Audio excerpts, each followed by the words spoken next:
Hey y'all, I'm Karen Mayer Cunningham, the special education boss.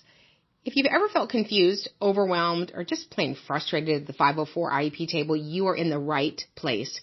Every week, I'm breaking down the rules, the rights, and the realities of special education so you can walk into meetings informed, empowered, and ready to make real change. And whether you're a parent, a teacher, an advocate, a school-based member, or somebody who's just trying to do right by a student, this podcast gives you straight talk, real answers, and tools that you can use immediately. I'm not here to play politics. I'm not here to play sides. I'm here to train people who sit at the table and teach you how to follow the law, ask the right questions, and protect the rights of students. So go ahead and hit subscribe, share this with a friend, and you know what? Meet me back here every single week. We're not just talking about change. We're making it. Because when you know better, you do better. And when we get it right for the child, we get it right for everybody. Welcome back. We are so excited to have you tonight. It's one of our most pressing questions that have so many answers. I think it's one of the topics that has the most information, which makes it even more confusing. So we want to get you the answers. If we haven't met, I'm Karen Mayer Cunningham, special education boss, training everyone that sits at the 504 IEP table to navigate and negotiate successful student outcomes. We are so excited to have our special guest, Dr. Mitchell L. Yell, who is very famous. If you have not gotten any of his books or his materials, they're available in our Amazon link. And he is an amazing author, a speaker, a trainer, a hearing officer in South Carolina. And Dr. Yell, thank you so much for coming tonight. Thanks for asking. Yeah, so we're going to be training tonight on writing measurable, meaningful IEP goals.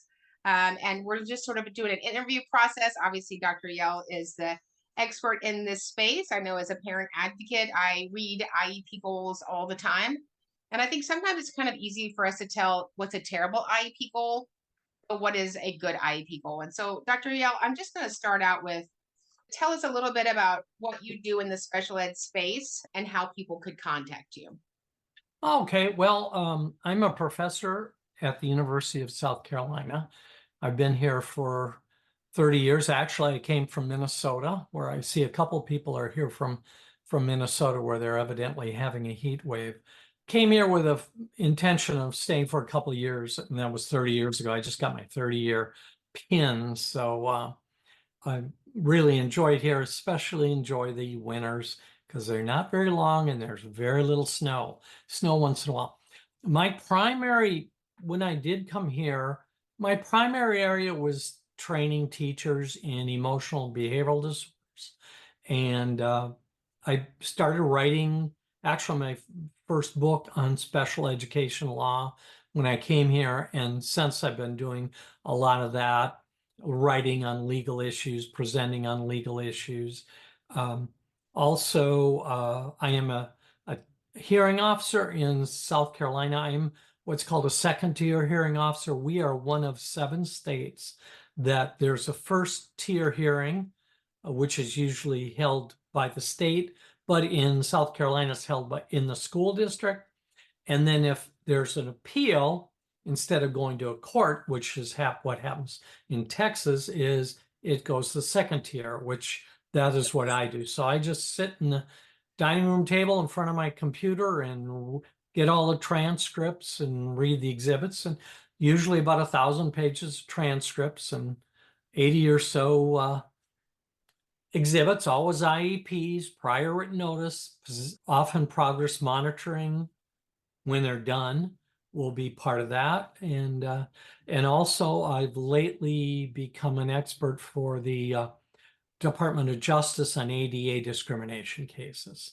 I've done a couple of those. Very interesting, very different from the, as you know, Karen, very different from the due process hearing.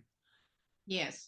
Thank you for that. So if for all of you take a screenshot of this is a requirement for everybody that I train in my 2-day trainings. This is Dr. Yell's Law and Special Education book. You can find it online. We also have it in our link, but this is critical to really, it's so detailed. It sort of tells you where we came from here, how we got here. It really lines out expectations in the special education and IEP process. So make sure that you get that. Is available in the link. I'm sure somebody will put it in the link, or you could just email us, Advocate Special Education Academy, and we can get you the information you need. This book, I think the 6th edition is coming out soon. Is that right, Dr. Yell? I'm writing it right now. Okay, I hope I get my picture in there. Who you don't want a TikTok from, the Karen Cunningham section. Dr. Yeo, I just had a hearing, and I thought there were some interesting questions in the hearing that I just had. And, due process can be a little bit overwhelming. But really, when we look at filings, whether they're a state complaint or an OCR, any of those, there are just really very few pieces that we file on. And really, the thing that we are supposed to write to teach a child strategies to self manage their disability is this IEP goal. So I want to talk about an acronym that I can't stand. And you know what I'm going to say? That it's a SMART goal. I don't know if anybody even knows what that means, but it's specific, measurable, attainable, realistic timeline. Is that a framework that you teach? Because I know that we have a million educators on here and we love educators. Do you teach that to school districts? Do you find that appropriate? Do you find it understandable? Is it antiquated? Or do you use another model to teach? I don't actually teach that. I mean, you hear it a lot. And of course, that comes from the business world anyway. I think it's more, I tend to teach a method of writing goals that was developed way back in 1963 by a man named Robert Mayer, who was an efficiency expert in the U.S. Air Force. And he developed a method for writing goals for other like motor pools and things like that in the Air Force. And someone told me, this would be a good thing to do for educators. So when he got out of the Air Force, he wrote a book called Preparing Instructional Objectives. It was one of the books my advisor used in my undergraduate training. Of course, nobody had really had special ed on the mind, and he certainly didn't. But it was a perfect way to write a goal that was measurable, Okay. and that's what I use. And Okay. he developed a three-step method. Okay. And can you tell us about your steps? Or can that be done in an hour? About what? Can you tell us about the steps that you use to write a goal? Absolutely. Actually, his method is for actually writing the goal. And as you know, Karen, most goals aren't measurable. And he said they have to be measurable. And of course, that's what the law says. They have to be measurable. And what Mayer did is he said there's three steps. And the first step is you have to have a target behavior.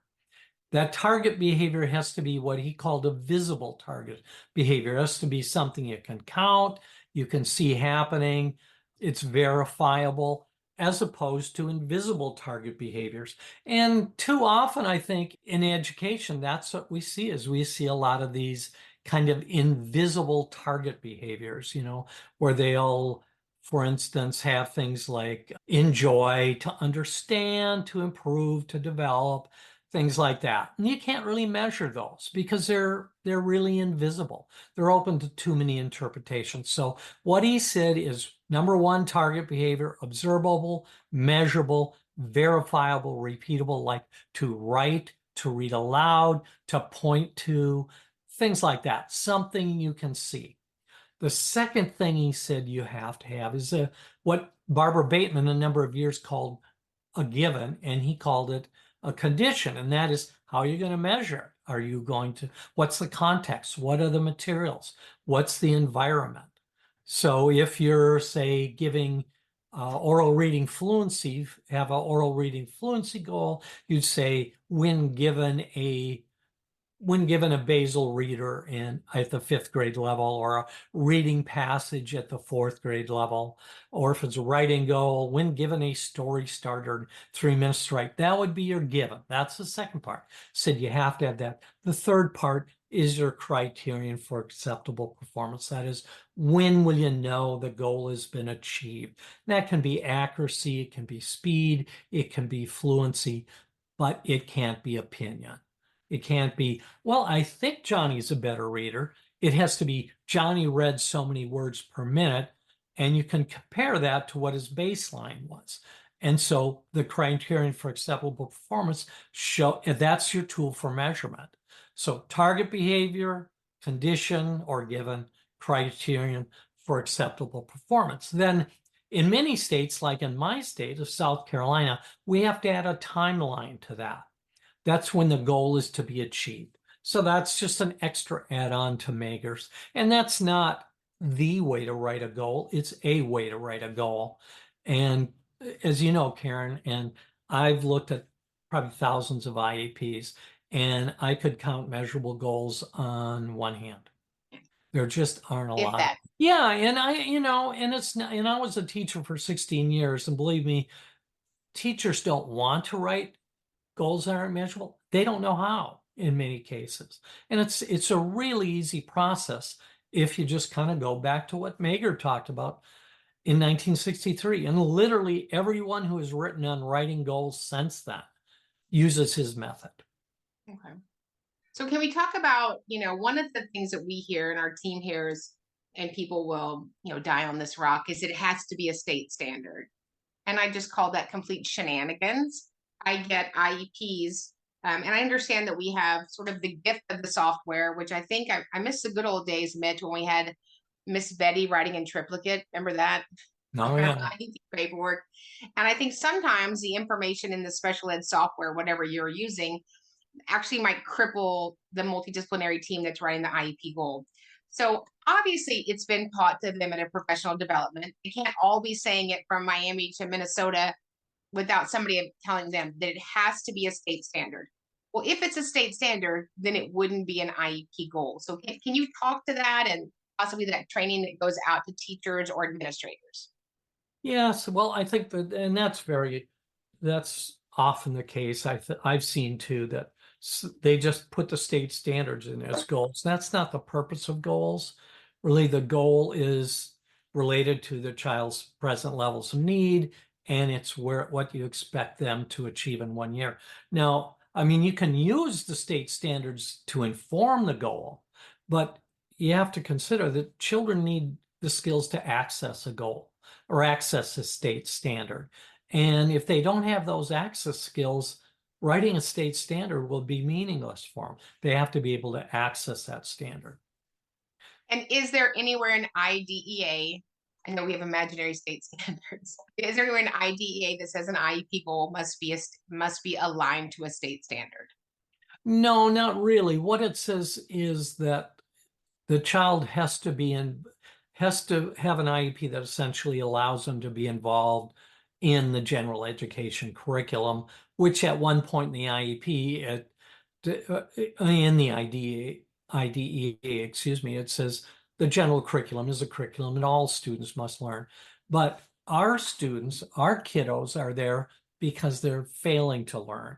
And so we have to teach them in ways that they can. So that means sometimes writing goals that allow them to access the standards. I mean, they can't, a child can't identify the main idea in a paragraph if they can't read.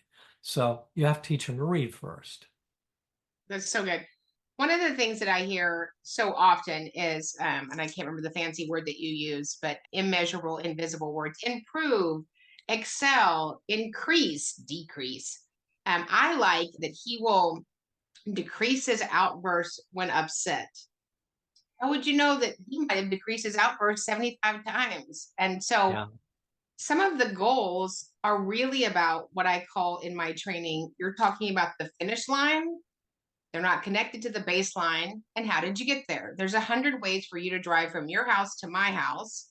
And so I think one of the things that we do is that I will have people say, well, we can't just put increase. And I will have a school-based member say, well, I don't want to lock him into something. So as a hearing officer, just the opposite. I want to make sure that what you're working on, what Alicia's working on, we've locked into a target. Would that be fair? Mm-hmm. Yes. Yeah. And so what would you say back to somebody that said, well, I just want to put increase so I don't lock him into something? Well, the problem, of course, there is how can you measure it? I mean, if you don't have something you're aiming at, which is what the goal does, it says where the child is going to be in 1 year's time. If you just say increase, I mean, how do you measure if a child is making progress? I mean, you can increase from let's take oral reading fluency. You can increase in 1 year from 21 words per minute to 22. Well, that that's an increase, but it's really not an appropriate increase. Right. So you have to, like you said, you have to really have your target. Okay. And so when we talk about the target, what I call the finish line, after we deliver direct and explicit instruction, where does, if there wasn't software and it was, first year teacher, where does she get the baseline from for an IEP goal? Well, and that's a great question. One of the problems with getting the baseline is very important. And, we have to have, according to the regulations, there have to be certain things in the baseline. You have to identify the student's need. You have to say what the effect on the general curriculum is. And although no court has ever said this, it really should serve as a baseline, because how can we possibly show progress if we don't know where the child has begun or where they've started? We can measure from that. That's why a baseline is so important, because it helps us to really prioritize our goals. And it's very important that we understand that when we write a present level statement, a lot goes into that. And it'll essentially put us on the path to measuring a student's progress. Right. And so one of the things that I get almost every day, and people say it to me in person, which is comical, we can't, which I think is funny, because IDEA actually gave us great liberty, even starting out in Child's Find, right, about identification. It actually lets us can. And so one of the things that I hear a lot about IEP goals is I can't give him a reading goal because he doesn't have an identified reading disability. Or I can't give him a behavior goal because he doesn't have a behavior disability. So can you speak to that? What are annual IEP goals? Where do we get them from? Well, we get them essentially from the assessment. You have to have a good, thorough assessment that addresses all of a child's needs. And I've heard that too. Yeah, maybe this child has problem behavior, but that's not his area of disability. Therefore, you don't address. Absolutely incorrect. The law is real clear. You have to address all of a child's needs. Courts aren't all that concerned about what category it is. They're more concerned about what the needs of a child are. So don't make the mistake of thinking we don't have to do this. We don't have to do an assessment or a goal in this area, because that's not the child's disability. You have to address all of the child's needs with a thorough and complete assessment. And then you take that and the needs you develop in the assessment that go into the IEP as the present levels of academic achievement and functional performance. Perfect.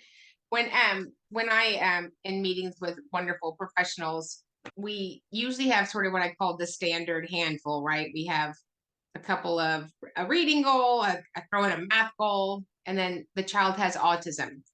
One of the things I say in a meeting is we need to have at least one IEP goal attached to his areas of eligibility. The law says, based upon this eligibility, I'm in need of special education and related services. And I get so much pushback from that.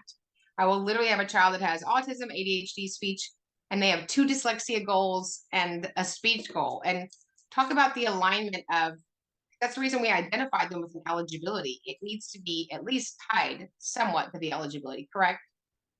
Absolutely. In fact, and I always like to, when I train, I like to talk about an IEP being internally consistent.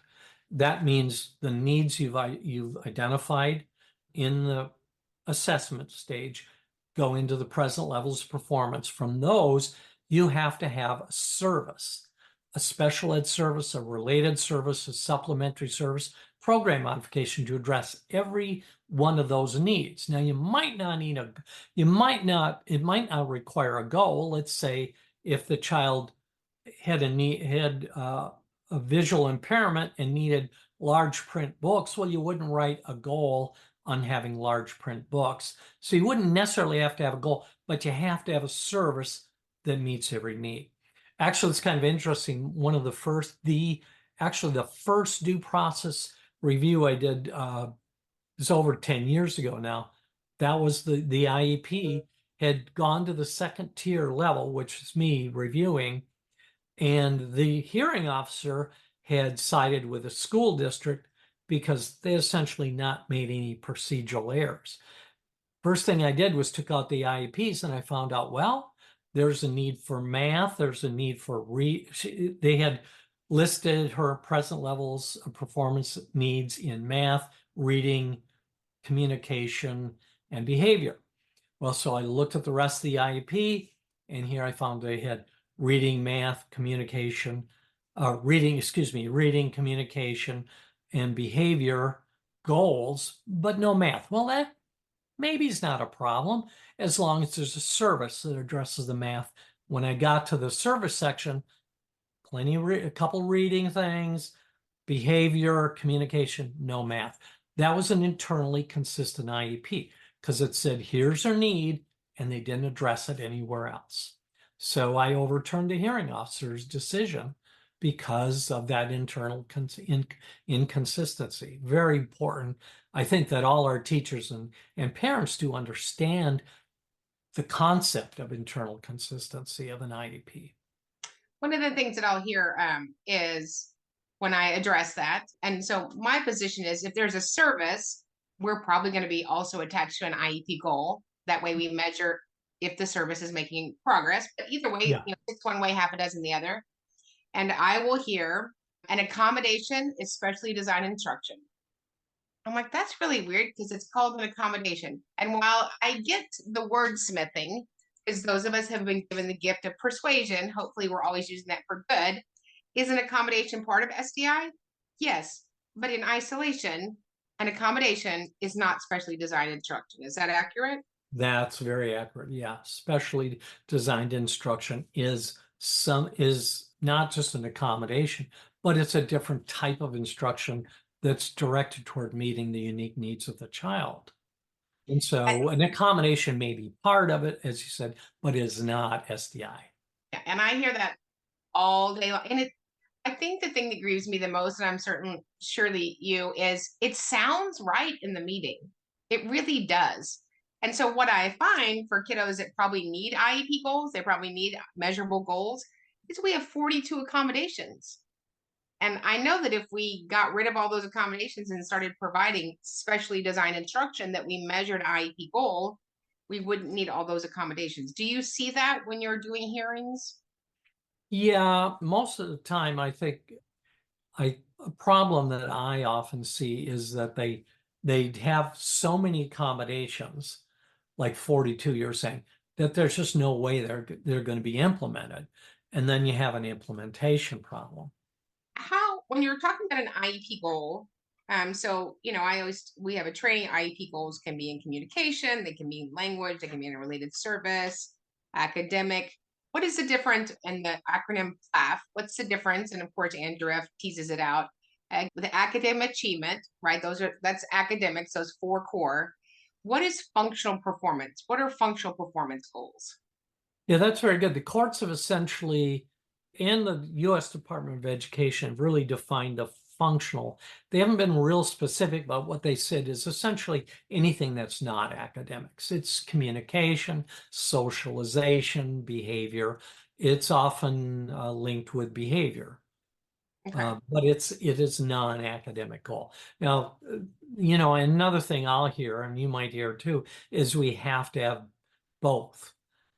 You design the IEP based on the unique needs of the child. So if there are functional needs, you address them. But we don't have to have both, right? I mean, I have tons of No. kiddos that are ADHD, and we would like them to sit in their desk once in a while, but they are the valedictorian. So it's about specificity. What is the child's Yep, need? It's literally what it absolutely. says in Endrew F. Can you talk a little bit about, and I do love Endrew F, and we'll have you back to talk about that, but just a little bit about when the court heard Endrew F in March of 2017, did they talk about Andrew's IEP goals? Yes. First thing to understand, I guess, is the Supreme Court. That was a case out of the Supreme Court, and the parents were undaunted because they had lost it. They had lost at due process. They lost at federal district court. They lost at U.S. Circuit Court of Appeals for the 10th Circuit, and then did what's called a petition for certiorari to the United States Supreme Court. And to the surprise of many, it decided to hear the case. And One of the things the Supreme Court does is they don't look at all the issues of a case. They will look at one or two issues. And they looked at how do we define educational benefit? And they said, well, the 10th Circuit had held educational benefit is merely more than de minimis. It's a little more than nothing is enough. And the court said, no, the purpose of the IEP is academic and functional advancement. And so what they did is they overturned the 10th Circuit decision and remanded the case, or said, now here's your law is bad. Your decision on de minimis education is no longer good law. Now you have to use the Endrew standard. And so the 10th Circuit kicked it back to the district court, and they overturned it by looking at Endrew's IEP, specifically at the behavioral goals he had. And they had said that those goals were not sufficiently ambitious to enable him to make progress. Right. So let's talk about, and I know that we did it with Andrew, and I find that 99.99% of people in schools are integrous, good-hearted. I mean, anybody that'll take your kids all day, they just walk on water. And I hear, and I sit in meetings that we're going to continue this. We're just going to continue the goal, continue the goal. So can you talk about why that's a good idea or not a good idea? It's not a good idea in that may as well put a red dot on your IEP saying does not meet FAPE. Because if you're doing the same thing year after year, something is not working. And that's exactly what happened in Andrew's case, is that he had IEPs carried over from second grade to third grade to fourth grade. And when it went back to the district court level, that's one of the things they noted. In fact, all the courts noted that his education wasn't particularly good, but because they said our standard is merely little more than nothing, that was okay by them. But yeah, it's very important. I think that's not a good idea. And now if you have a goal and it's not being met, well, that means there's probably something wrong in your present levels, in your assessment, in your goals, and the services you're offering. So just to carry it over and over may not be a problem, but it's going to indicate there could be a problem there. So one of the things that I do when I train people is that I look at two things: rate of progress and expectancy, right? So if it took Billy 10 years to read at level H, I want to try to measure my data where I'm going in alignment with his rate of progress. Not what I want, not what Pennsylvania says, not what Colorado wants. Because I think it's really important in special education that we're transparent. We don't close gaps. And I know that hurts some people's feelings. I think our job is to make sure the gap doesn't get smaller and to teach them strategies. But when a teacher, Mr. Smith or Miss Jones, is looking to write an IEP goal and they have this baseline, they've got good data, how would they know? Are they just spitballing it? How will they know what he can increase in a goal? How do they know that? That's a really interesting question. Well, for academics, it's really not difficult. You can go on to websites like Intervention Central and Easy CBM, and they will have databases that you can use in determining goals. Another thing a teacher can do is they can look at other students who are doing well, see where they are, and base the goal on that. So there's a lot of things you can base them on, but the thing we want to base them on most frequently is increases that allow them to make the kind of progress that we need in order that they may return to the mainstream, which may not be or into the regular classroom, which may not be a realistic option, but it should be something we're aiming at. So when we're looking at, and I appreciate that, so when we're looking at the IEP goal, and Danette's the most amazing teacher, and she's working with Billy, and he's just not making progress, other than changing, and of course I'm going to rabbit trail into another topic, which we'll have you train on later. I always say we need to make an adjustment. A lot of times they'll say, well, he's not focused, he's not bringing his best, which makes me nuts. When he tries, which makes me nuts. So if we implemented the goal with fidelity and he's not making expected gains, do we change the goal or do we look at changing where we deliver the goal or the kind of educator that works on the goal? That's a really good question. I was my advisor was a man named Stan Dino at the University of Minnesota. And one of the things Stan always said is if a child is not meeting the goal, change instruction. And that's the whole reason for progress monitoring. If a child is making growth in your progress, and you're measuring that progress, that's great. If they're not, you need to change something in instruction. You don't say, oh, that goal must be too ambitious. We're going to lessen it. That's absolutely the wrong thing to do. We need to change instruction in those cases. And remember too, Andrew was always talking, Andrew and the lower court decisions talked about reasonably ambitious goals. That goals should be ambitious enough that if child meets them, that will confer progress or they will make progress. We had a case actually that went all the way to the Supreme Court from South Carolina's case. It was heard on a different matter. It was Carter v. Florence. When it was heard in South Carolina, it was a FAPE case at the district court level because the school in the federal district court judge's mind had written goals that he said rendered the IEP inadequate at inception because it didn't, even if the child would meet those goals, they essentially would be losing ground. That's so good. So good. Let's say, and I know that the next training that you're doing is on progress monitoring, which I know will really break the internet because we don't teach our staff members how to do that well. But then is there a duty or an obligation for the school-based members to say, this isn't working? So, as I sit in IEP meetings, some districts have trimesters, but most of them were either looking at progress every 6 weeks, junior high school, or every 9 weeks.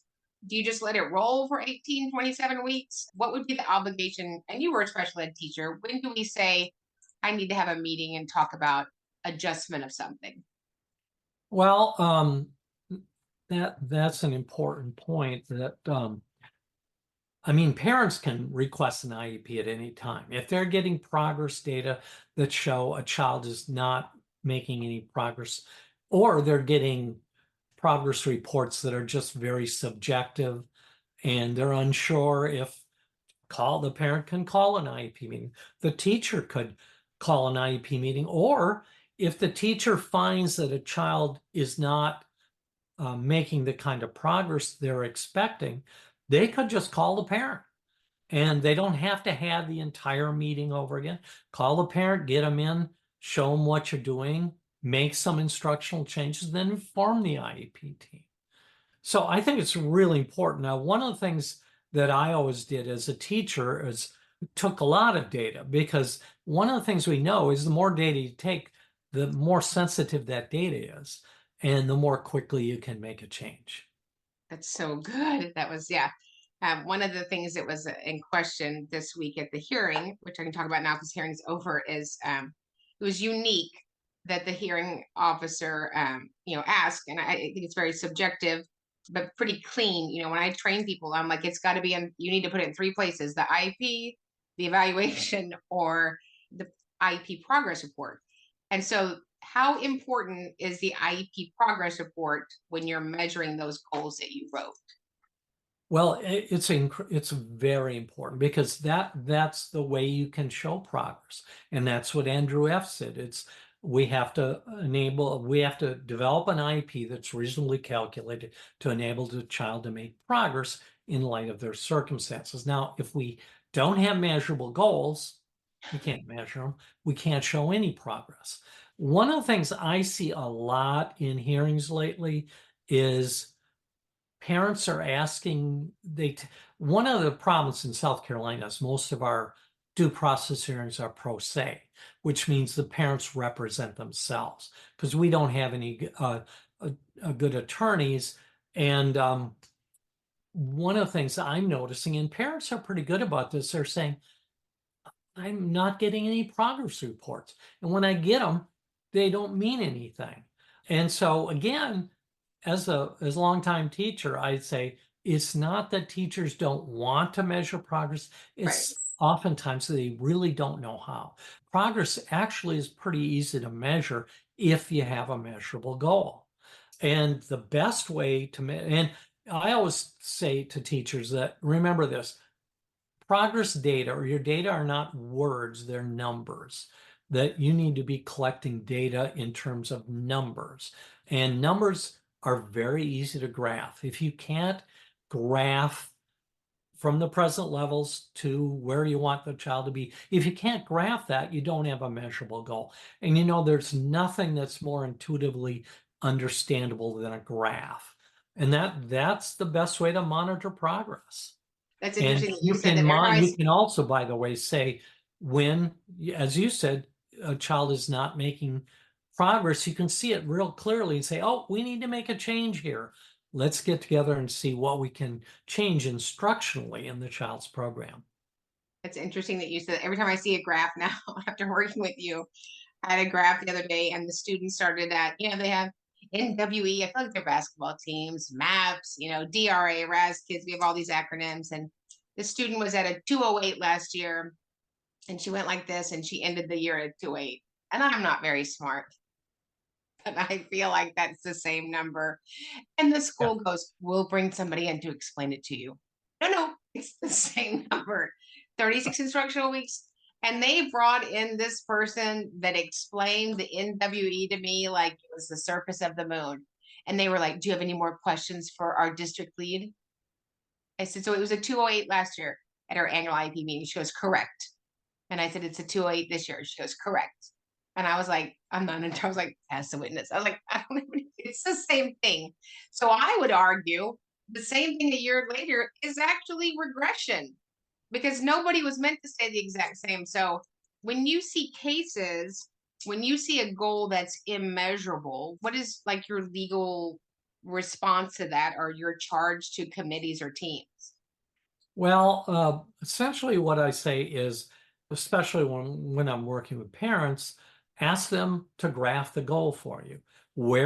Graph the baseline and then graph where the goal is to be. And you want to see an increase. You want to see an increase, and then you collect data along the way to see if the child is going to be meeting the goal. One of the problems, and I think this is probably one of the things you were talking about, Karen, is people use tests that really aren't appropriate for measuring progress. Like you can't use a state or district-wide assessment because the whole purpose of those is they're measures of relative standing. They essentially say where a child is in comparison to normal peers. It's not an individual measurement. So you have to have measures that actually mean something. Yeah, I mean, I've seen schools use Woodcock-Johnson psychoeducation way.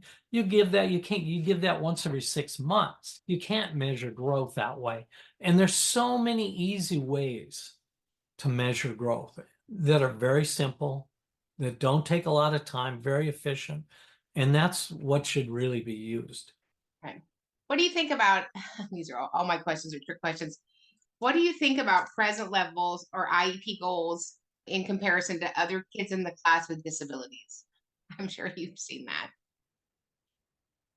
Yeah, well, I think the problem is, of course, we have to show the individual student's progress. Are they making progress from the baseline, from their own baseline? You can use comparisons with others as a means of assessing a child, but Right. in terms of progress monitoring, that is not the way to do it. That doesn't really that's again, using a test inappropriately. Right. I think you said the other day when we were talking, I said, I thought it was just such a great word that state tests are about comparison.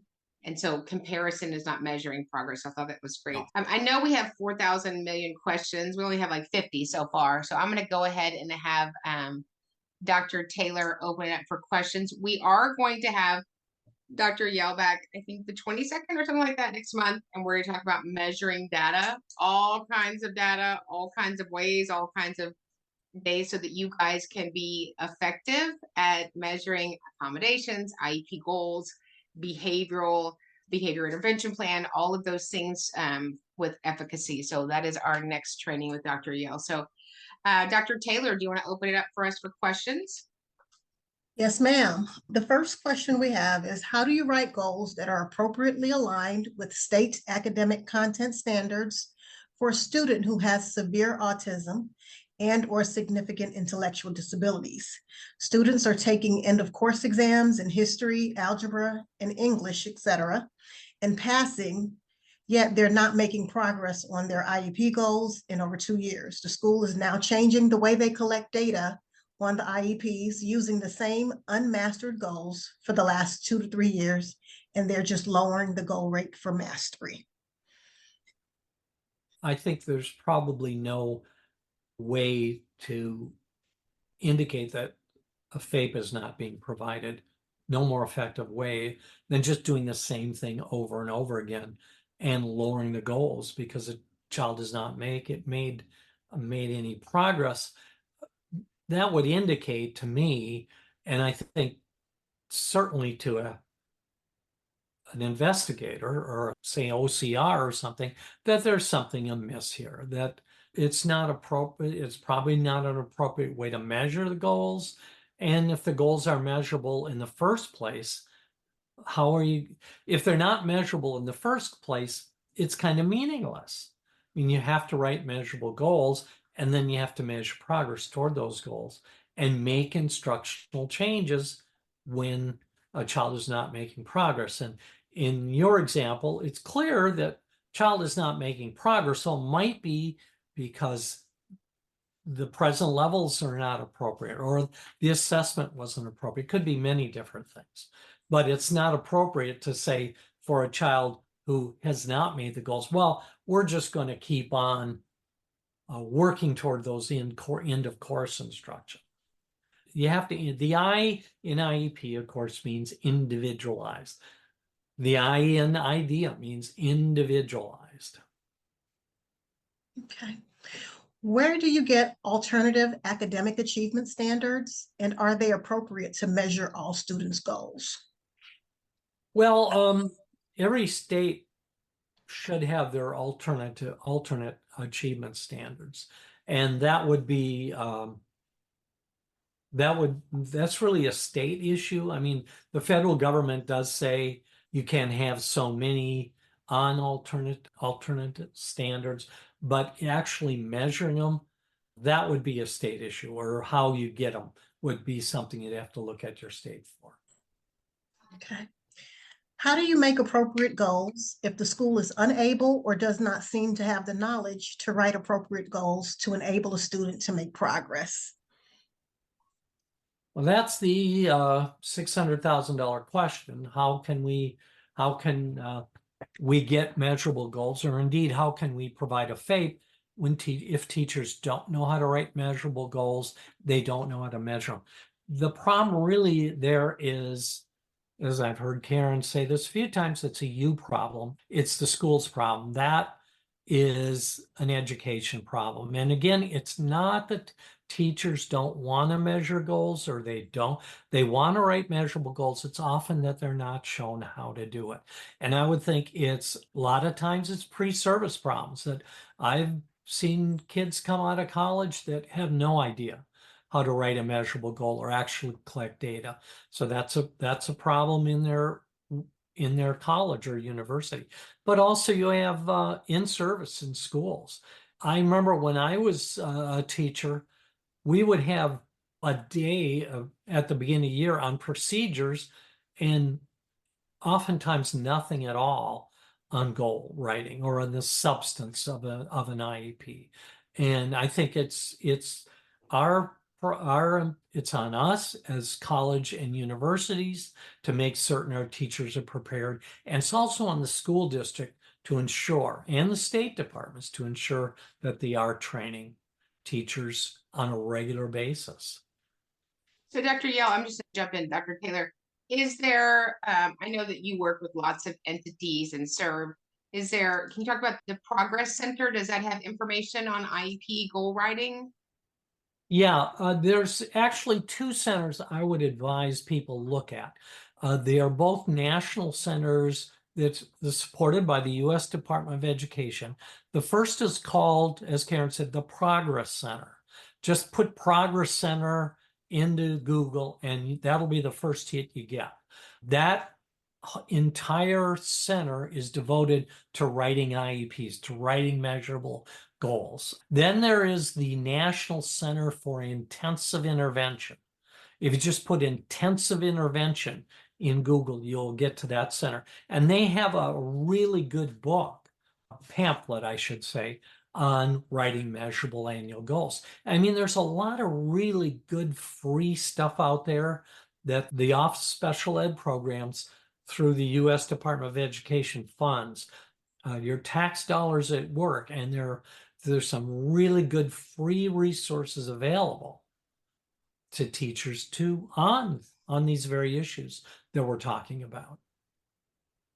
Okay. How do you know how many goals is too many goals, and when should modification happen if there are lots of goals? Well, one of the things we need to understand about goals is if you have 100 goals, you've got to measure each one of them. So I would say, what are those most important needs that a child has for specially designed instruction? That's identified in the present level statement. You write goals based on those needs. Now, you don't have to have 50 different goals because you're not going to measure. Teachers will not, nobody's going to measure that many goals. So what you do is you pick out the most important goals. Now, with that, there are goals and progress monitoring and called general outcome measures. You could have 100 different goals on phonics and this and that and different types of phonics, but why not use a general outcome measure? I mean, there are measures we know that are effective to measure increases in reading.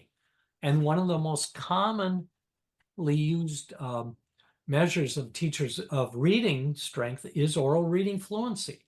You don't need to give much of a test to do that. You need to ask a child to read a list of words for 1 minute or to read aloud from a reading passage. And that gives you the data, and you have your numbers, and you can graph that. And that actually indicates a child's progress. I just want to jump in because I'm a professional hijacker. I can tell you from the advocates that sit here, I literally am told in every meeting, and probably just in the last 2 or 3 years, we have stopped measuring fluency, which makes me insane because we know from Reading Rockets 1999 that fluency is literally the only bridge to comprehension. So how would you respond to that if you were in a meeting? I would say a couple things. One is reading fluency is what we could call a canary in the coal mine. When reading fluency, a child is reading fluency problems, they have overall reading problems. Yes. And I remember seeing a cartoon one time of a child in an optometrist office, and he was looking at the eye chart, the Snellen chart, and he was saying, well, I'm really concerned about my reading comprehension. I mean, that kind of illustrates it. Reading fluency, we know this, is a measure of comprehension. When kids get better fluent or are better, more fluent readers, they're better comprehenders. The two are highly correlated. So yeah, that would drive me crazy too. I would say, why are they doing that? That is the one measure of reading that's probably the most accurate overall of the outcome of reading. Why would you disallow that? And so one of the pieces of academia that we use is 90 years of oral reading fluency, which you can get on eric.ed.gov. It's amazing. And it's a real measurement. We know that we have respectfully an illiterate nation. You have to know that USA Today is written on the 7th grade level, and a large percentage of adults, just everywhere you go, actually can't read that. So I think it's one of the missed things in an IEP, no matter what your disability is. I don't care if they're 3 or they're 22. I can get a running record, and I'm told this all the time. We don't do that in junior high. Actually, we do. We don't. It's legal, because that is a measurement of all the things. I can be bad at math and I can get through, but my reading permeates everything. So it's a huge deal for us, and we always train on it. Dr. Taylor? Many of my clients are struggling to get service logs from the schools. Can you speak to schools' responsibilities to provide this documentation, and what legal steps can we take if they're not collecting this information? Okay, and I missed the first part. What you said, logs? Service logs? Service logs. Okay. Well, if there's any one thing that the Supreme Court, in every case they've ever done in special ed, they do like one every 4 years or so, if you look at it. They haven't done that many, but in every one of them, they've said parental participation is absolutely the most important thing of IDEA. The whole idea, the Individuals with Disabilities Education Act really is, it not only encourages, but it demands that parents are meaningful participants in the process. I think one of the most important decisions, I think, under the Supreme Court decision was a decision a few years ago out in the Ninth Circuit, is called, in a case called MCV Antelope Hills. And essentially what they said is the IEP is like a contract. It's not like a contract, and schools are not bound to meet the goals, but it is a contract in whatever you said you will do, you've agreed to do in the IEP meeting. That's the contract part. That's what you need to do. And one of the things in the IDEA, and if you read the statute or the regulations, it talks about regularly reporting a child's progress. Parents have the right to receive that. And in this case, I'll talk about MCV Antelope. One of the things they said is schools too often, this is the way I interpret it, schools too often make the mistake of, well, we involve the parent in the meeting, in the IEP meeting, then we're done. We don't have to do anymore. That's not what the Ninth Circuit Court said. They said the parent is involved throughout the process. The parent is also involved in the monitoring of an IEP. And if they're not getting the progress reports, they're not being involved in the monitoring. So we have to give them regular progress reports. And I know we'll be talking about this later, but that's one of the things I notice in a lot of hearings now is parents starting to ask for those, and schools don't often have them. That's a real problem. And we'll have, Dr. Taylor is one of our amazing partners. We'll get IEP progress reports, and it'll say in progress. Like somebody typed that out. Yeah. Like that for all, like we started in April 2023. Now we're in April, in progress, and last day mastered. I'm going to need a little more to go on. And so, Yeah. and we'll talk about it in measuring, but I don't, I think we don't equip our amazing educators who are serving our kiddos. And a lot of times, I think you can see this, you've probably seen this in nature of hearings. You can tell intuitively the teacher is probably doing all the things, but she wasn't trained into how do I capture proof of my doing that, right? If you're a nurse, you have to chart what you did. That's part of their licensure. And we just throw these amazing teachers in there, and they're loving kids and serving kids, but nobody taught them the basics, which we're going to talk about in our next training. But it's one of the reasons that teachers leave the profession, because we spend so much money on, I don't know what we're doing in professional development, but it's not that. So, Dr. Taylor. I'm in resource, and I feel like my oral reading fluency goals are all the same, except plugging in their current score and then end at a stretch goal. Will I be in trouble with them all being so similar? No, because when you're putting in the child's baseline or where they are and where they're going to be, so that is individualized. The reading goal itself, the oral reading fluency goal, is a way to measure. It's essentially, it's like, well, I went to a doctor because I have a problem with my knee. I had a problem with my knee the other day. What's the first thing that happens when you go to a doctor? They put you on the scale. They weigh you. They take your blood pressure. That had nothing to do with my knee, but what they're doing is they're taking measures of my physical health. They've established a baseline, and they look at that, the blood pressure, the weight, is everything in order? That's essentially what we're doing in the present level. So we're taking measures of a child's educational health, and then we're monitoring them just like we do when we go to the doctor every 6 months or whatever. but it's not physical health, it's educational health. So I think it's perfect. Use oral reading fluency. You differ it in the individual nature of where the child starts, where the child ends. Now, one last thing I could say in South Carolina, and I think this is a very good thing, our IEPs have to include baseline and goal. So our IEP goals have to say Johnny will, when given a story starter, 1 minute to write a story, 1 minute to think about it, 3 minutes to write a story, Johnny will go from being able to write 24 words per minute in the baseline to 44 words a minute. And there you have, right in the goal, you have everything you need, your target behavior, your condition, and third, you have your criterion for acceptable performance. Now what you have to do is you just measure the child during the course of instruction. And if they don't look like they're going to make that goal, you change instruction. And schools like that, they like for you to change instructions. They like to keep an eye on them. Is keeping an eye on somebody a measure? Yeah. Not a good. What's the best practice for teachers who inherit immeasurable IEP goals and objectives? Excellent question. Actually, the late Barbara Bateman wrote a book one time called From Gobbledygooks into Measurable Goals. And what she said is that, and you can do this, for the majority of goals that I see, I look at and I see, I know what the teacher was intending here, but they just didn't write it in a way that was actually measurable.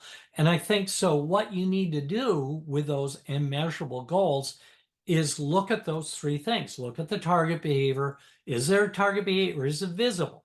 Look at the given or the condition, as Mayer called it. Is there a way to measure it?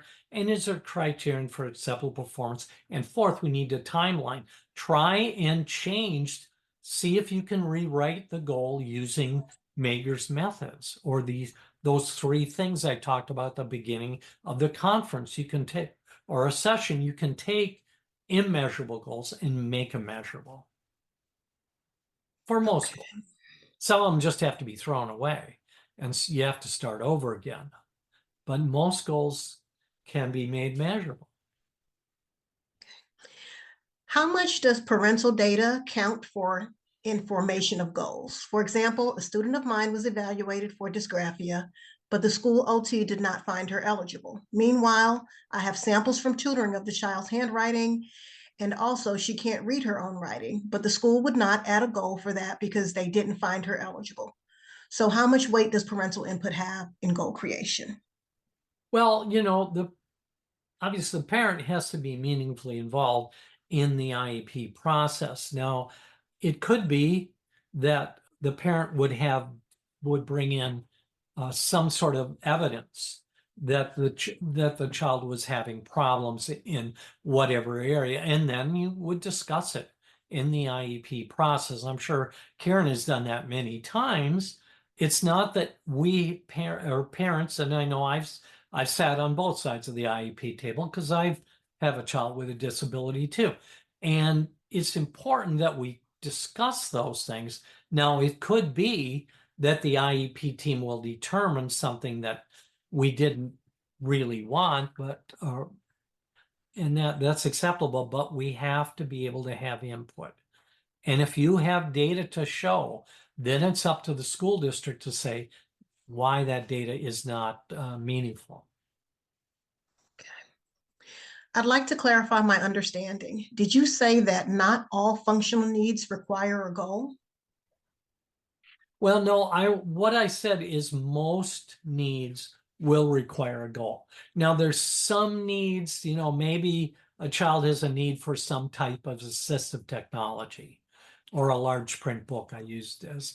You wouldn't necessarily need a goal about that, but you would need a service. So it is important to realize that when you have a need identified in the present levels, you have to have a service that addresses that. Now, if it's an academic or functional problem, that will usually also have a goal. Okay. But you have to have a service. Dr. Yell mentioned something about a database for teachers. Is there a database that is recommended for parents to look for goals on their own or read through to get those ideas? That's an excellent question. Actually, the Progress Center and the National Center on Intensive Intervention have some very good information. And the nice thing about the Progress Center is they break it down into these one-pagers that are really, I think, very useful for parents. Now, another thing for parents is, and I'm sure Karen has referred to this as understood.org, that Understood is an organization actually comprised of like 18 advocacy organizations that have banded together and made a website. There's a lot of really good information on there. Actually, I'm a senior advisor for the Progress Center. One of the other senior advisors is from understood.org. So that's very good. But there's also sites like Easy CBM, Intervention Central, that have really good information on graphing, on writing goals that you can access too. And again, free information in most part. Now, like Intervention Central and Easy CBM, I mean, they do have paid components, but you can find a lot of good free stuff on there too. But everything that the U.S. Department of Education does, which includes all of PTI's Parent Training and Information Resource Institutes, all that information is free. Okay. Should you be made to change a goal for a transition meeting, for example, from middle to high school to make it more appropriate for high school? Or should the goal that was written at an annual stay through the life of the IEP? No, I think, you always have to assess the child's needs in writing goals. And with transition goals, it's no different than any other type of goal. If that goal is no longer appropriate or they need another goal, yeah, absolutely. So you should be writing goals, or writing a new goal, I should say. What if a child isn't making progress, but the school doesn't want to talk programming? If a child is not making progress, first thing, of course, you need to have real measures of progress to see. And oftentimes schools don't have those, but it's well within a parent's right to insist. I mean, one of the things that I talked about, understood.org, they published something that they used to have on the website, I think they still do, called the Endrew Toolkit. And it was essentially a kit for parents to bring into IEP meetings to tell them what is appropriate here. And they would address issues like that. What if the school says no, something about progress that's incorrect? The toolkit would have a quotation from the Endrew and tell you exactly what that meant. So again, one of those free resources that I think are really useful to parents and teachers alike. Okay. How would you collaborate with a parent who wants goals that are not appropriate for a student's present levels? For example, a fourth grade student in a centralized classroom for students with significant functional communication deficits, currently working on WH questions with a kinder reading level. Parent wants IEP goals to be written on grade level skills. The most important thing there is to understand that the parent has to be meaningfully involved. And so you would discuss those things as team members. You could say, well, no, we do not believe that is appropriate given the child's current levels of skills, and we need to be working on these sorts of issues. Now, understand that, you don't have to agree on everything. You have to discuss them. And if you don't agree, the bottom line is, what does the child need? And that's your obligation as a school district. And, I've been on many IEP meetings myself when I was a teacher, in which parents asked for things that I didn't think were in the best interest of the child. And that's okay to say no. We don't agree with that, but you have to say why. You have to discuss those issues. And then if you do disagree, you have to understand that, well, there are these procedural safeguards available to the parents that they may exercise.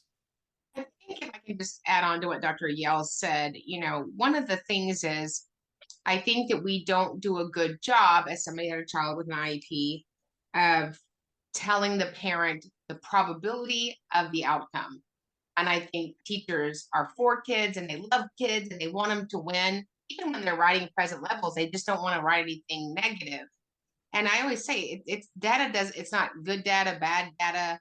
It's just data, right? And I don't think that we soberly tell parents what, based on the student's unique circumstances, what the probability is for gainful employment, independent living, and further education early enough. And I think that sets up parents for having hope deferred, as it were. And we have to do a better job of talking about what do we think the outcomes are going to be. I have 3-year-olds that have vocational goals because I know that's what we need to start working on. And we got to do a better job of talking about that, because I will have parents who are chasing Orton Gillingham, they're chasing PRI, they're chasing, OG, or just some reading program. And the truth is, we haven't sat down soberly and said, it's unlikely that your child is going to attend a 4-year college. I mean, I know Dr. Yale sees cases like this. I will have children that have an identified intellectual disability, and their transition supplement talks about them being an architect, a dentist, or an engineer, because that's what he wanted to write down. And we have to do a better job. I've had clients that have had a high schooler and their child doesn't speak, and nobody told them their child is probably unlikely to use verbal language to communicate. And we just have to do a better job at telling them that. I always say that, often special ed is a death with no funeral, right? And we have to give people a chance to grieve that, but then let's get up and write an IEP that enables them to make progress in light of their unique circumstances. And so we got to do a better job of saying that. I mean, you guys know me, I'm all about pruning an IEP. We don't need 42 goals. I want the teacher to teach. I do not want her to walk around all day with a clipboard. That doesn't benefit anybody. Why is the Department of Education not providing more robust staff training in writing IEPs and progress reports? Well, I think that really is, I mean, the federal government, I think, is doing as much as they can in terms of like the Progress Center. I mean, they're funding these large centers to provide assistance to the states. Well, a lot of states don't avail themselves of the resources they have, and it's really a state responsibility to train people in the LEAs or the school districts. And the school districts also get money for teacher preparation and teacher education. And so it's their responsibility too.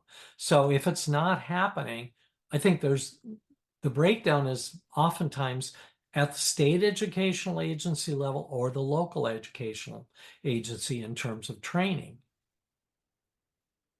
Is there any one profession that I think is less, uses less, does a poorer job of training? I mean, when you think about most professions, there's a training requirement.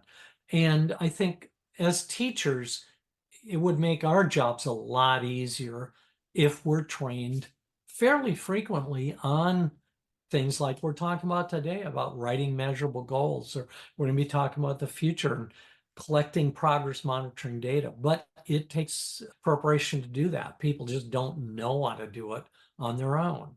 They need good preparation programs, good in-service programs. Could you possibly talk about and give examples of some measurable behavior and social emotional goals? Okay, that's a little more difficult. It's easy to write measurable goals in academics. I mean, we have tons of information on writing goals in math and writing goals in reading and writing. There's less information on writing goals in behavior. And it's very individualized. So it's kind of difficult to, I mean, you can still use that 3-step method, but it's a little more difficult. Now, there are a number of OSEP funded centers that address those issues. beside the Progress Center, I mean, the Center for Positive Behavior Interventions and Supports, you'd find good information there. But again, behaviors are different because, we don't have a way of measuring. Like, if you want to, it's very easy to measure if a child is becoming a better reader by taking oral reading fluency measures. It's less so. Behaviors are very individualized. I would say number one is you can still use that 3-step method, but you have to do it a little differently. What's very important with behavior is we don't want to make it too difficult. We want to make it as easy as we can. The more difficult goals are, the less likely they are to be measured. So I know I'm sure a lot of you teachers out there have learned about partial interval schedules and measures and things of that momentary time sampling. That's not going to be done in a public school, so I'm not sure why we spend so much training time on it in pre-service programs, but we have to be able to find ways to measure behavior in a simplified fashion.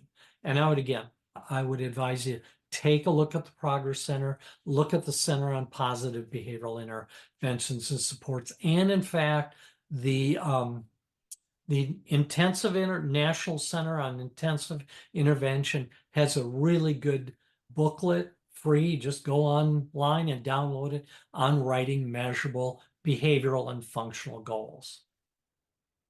Okay.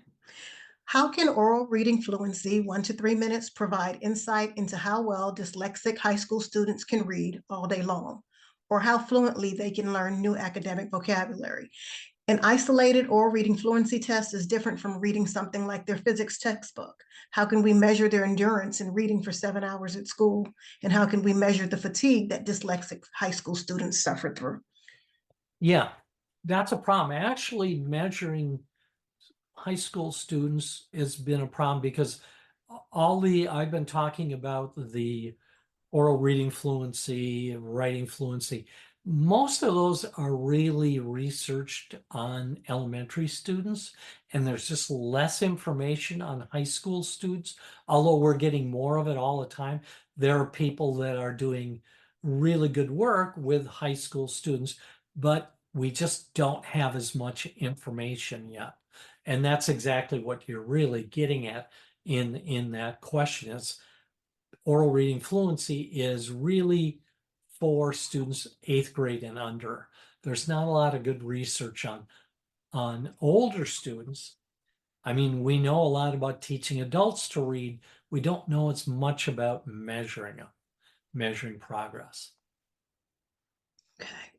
Oral reading fluency, my kiddos start at 0 words per minute. What's the expectation for growth? Is it kid dependent? Well, I didn't quite hear that.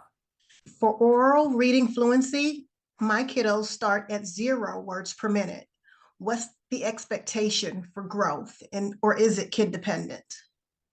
Well, it is kid dependent. I mean, individualization is the kind of the watchword of really IDEA and IEPs. If the child reads no words per minute, what a teacher should do is use a different type of measurement. Instead of oral reading fluency, say if they're working on alphabet, you'd use random alphabet numbers. So all that kind of information you could find on Intervention Central or Easy CBM. You have to choose the type of measurement tool that is the most appropriate for the child. But we know this: if you choose a measurement tool that is a little above the child, it's actually better in terms of measuring growth. But if you choose something like your child doesn't read any words per minute, that wouldn't be an appropriate measure there. Yeah. Okay, how do teachers assess a nonverbal student with an AAC device when the teacher is not sure and that this test, and it says M class, is not going to show what he knows and he can have accommodations or not? I would say that's clearly that's a pretty difficult question, but if a child is, the important thing is to find out what you can measure and then measure it. I mean, in the example you give, and maybe you want to talk about this too, Karen, it seems that, and in the last one too, the types of measures chosen were just not appropriate given the child's level of needs. So then it would be a matter of finding expertise in that area and looking at it, what do they use for monitoring progress, for measuring where the child is, for collecting baseline data.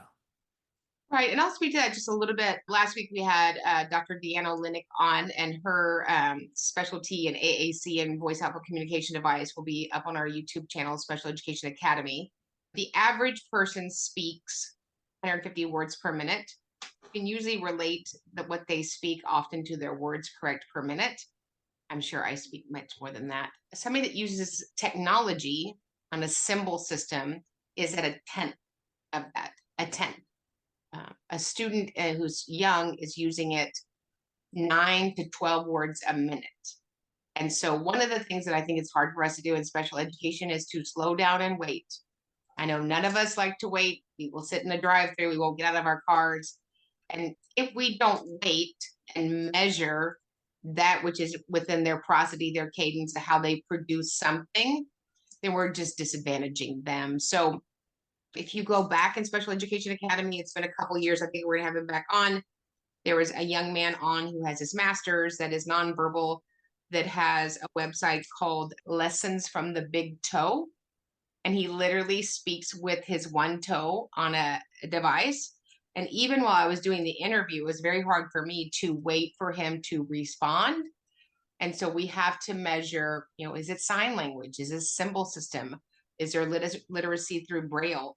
What is their measurement and what is the specificity about that? But certainly reach out to Dr. Olenek, and on the website, she is the best. She's an expert witness for the Department of Justice as it relates to communication. But right, we don't measure a nonverbal child oral reading fluency. We talk about, can they indicate? What can they indicate? What can we measure to look at expectation, rate of progress, and growth? And then how can we build on that? When a student uses a device or an interpreter, do you change the goal to include that? So I'm certainly going to put what I need in that goal to look at progress, right? And so if both of those are AAC, both of those are alternative or augmentative communication. They're both literally symbol systems. So kind of when Dr. Yale was talking about a need and then a service, I would have that service professional attached to a goal that could measure that, whether that was reading or something like that. As an art facilitator, I know a lot of meetings come down on me. Should I be checking my case manager's goals? ARD, a lovely acronym in Texas. I think it's a great acronym. Admission, review, and dismissal, which is what you're doing at any point in an IEP meeting. I think that, in Texas, we did this pivot where we had diagnosticians leading IEP meetings, which is not what diagnosticians wanted to do. And then we've switched to ARD facilitators. I think that the goal writing, ultimately, in my opinion, should be overseen by the case manager. This case manager is a special educator. IEP leads or even IEP facilitators or ARD facilitators often aren't special education teachers, and they are trying to gather and facilitate meetings where I believe the case manager should be overseeing the dissemination, the implementation, and the construction of the IEP. But I'll let Dr. Yale speak to that. Yeah, I agree. Absolutely. I think it's important now. I know most states, an LEA representative often leads an IEP meeting, and the case manager is usually the one who's responsible for determining, writing the goals, or helping to develop the goals, to actually measure the goals. But the LEA rep still does have a responsibility to make certain that, one, the IEP is actually accurate in terms of the substance of it, that is what Endrew the Supreme Court called a substantive standard, that the goals are actually measured, are actually measurable, and they're actually measured. It's also up to the, I don't know if it'd be the ARD in your state. Most states, the LEA is also responsible for implementation. So supervision is clearly an important thing to do, but it should be the case manager or the actual teacher that is helping is collecting the data. We just need to make sure that the data is being collected and decisions are made upon the data. Can a goal be rewritten, modified, adjusted without an additional IEP meeting as long as there is written parental consent and agreement with the IEP team? Well, what you essentially, in 2004, Congress gave us the option of the teacher getting together with a parent, rewriting goals, actually quite a bit of power in that way without holding another IEP meeting. Now, you would have to amend the IEP if you make changes to it, and it would take, you would have to have permission of the IEP team to do that, but you wouldn't have to have a meeting. Okay. As Parents long as the parent, I should say, was in agreement. Okay. Parents would like to rewrite goals because the school insists the child is making progress on their goals, but they are failing classes. How can we merge progress on goals and success in the classroom? Well, I would say in terms of, there's usually I hear the opposite. It's school districts saying, boy, the kiddo is just doing fine in school. He doesn't need any goals. He's passing his grades. I tend not to hear it the other way around, but I would say it's very important that obviously they pass goals or pass their classes, but that is really more in the supplementary aids and services and the program modifications, or accommodations to help them in the class. It's not so much the goals. You don't write goals for social studies class, for example, but you could certainly write a program modification in a social studies class. Yeah, we would love to hear that. Dr. Yale, do you have an anticipated publication date for the 6th edition of Law in Special Education? No, I'm just writing it now, making fairly significant changes to it. There is actually a much cheaper book too, right back here, the Writing Educational, Meaningful, Legally Correct IEPs. That is not as all-encompassing. It's just about the IEP. That's by a company called Roman Littlefield. That just came out. So that actually a lot of things we were talking about. In fact, in Mager's 3-step method, I introduced that in one of the chapters of that. And I book with the amazing little light bulb is in our link too. It's in our Amazon bookstore. So certainly go and get that. But the other one's going to take a while. The publishing is not a quick and easy procedure. It is not a drive-through. No, it's not a drive-through. Takes a year at least to write it, and then they have to print it and edit it and all that good stuff. Okay. Karen, I'm interested in becoming an advocate. Can you share how to get started? I can. So we do social media on all platforms, but we have the Academy, Special Education Academy, which is every Tuesday night at 8 p.m. Central, where we talk about legal requirements under the federal law, applications of the law, and your duties, responsibilities. And then also we have a 2-day intensive, which you can take on demand. We have one coming up in February. It'll be the only virtual live one in February, the 24th and 25th. And so certainly you can log on from your balcony, your boat, or your bathtub. If you're in your bathtub, just keep your camera off. So what we certainly equip people for everyone that sits at the 504 IEP table. There's 7.5 million children in America that have an IEP. Those families and parents need guidance, recommendations, and support as they walk through the special ed process. And so we're taking 2 more questions, Dr. Taylor. I know we have a million more, but if you can give us 2 more questions, that would be great. Okay, Texas has recently updated law related to dyslexia and dyslexia intervention. is now considered specially designed instruction. Do you believe that teachers should be required to have special education certification if they are the service provider? And does certification mean that they must be a case manager? Did you want to answer that, Karen? Well, welcome to Texas. So here's what's good and not good. And this could be its own seminar. Much of the statute got what we call chopped up on the floor. And when something goes between becoming a legal thing, and these are just Karen words, there's a lot of give and take. And I think the intention of the law was great. But as I sit in meetings, there are 4 options: delivery model A, B, C, and D. A and B don't include a special ed teacher. So I literally had a school district, I won't tell you which one, say our school district is choosing type A for every student. So unfortunately, that's going to have to be litigated in Texas because, as I understand IDEA, if it's under the SPED umbrella, it's under the SPED umbrella. You ooching it around and saying it's SPED, but general ed is not going to pass the sniff test.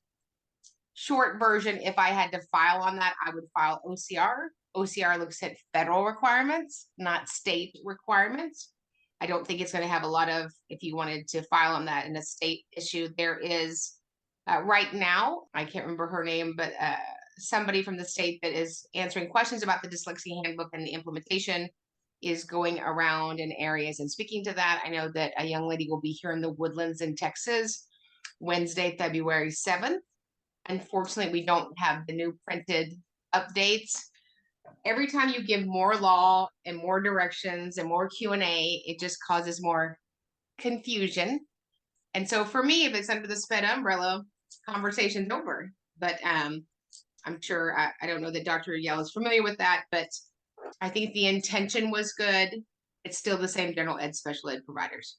And we actually have the same thing in special ed in South Carolina, that we have a dyslexia bill also. It doesn't sound similar to yours, but what it does do is say all teachers have to be trained in dyslexia. And like with many laws, there are unintended things that happened, like teachers of youngsters with severe handicaps that have no communication ability are having to learn how to teach dyslexics. Well, is that what they intended? No, probably not. And in the end result is essentially our legislature has decided to get into education, which is never really a good thing, I don't think. But they've really come down on our general education system in our state because they say, why aren't you teaching teachers how to teach reading, for example? Yeah. And the final question is, this was a lot of information to digest. Will this recording be available afterwards or sent out to us? So it's going to be sent out to you, and then it's going to be available forever on the great YouTube. So Dr. Yell is very generous to share his time with us. We greatly appreciate it, and we want you to have the information. I know what Dr. Yell wants and what I want is for everybody to be equipped so that they can be better stakeholders at the IEP meeting, make better decisions, and serve children better, right? My mission statement is when we get it right for the child, we get it right for everybody.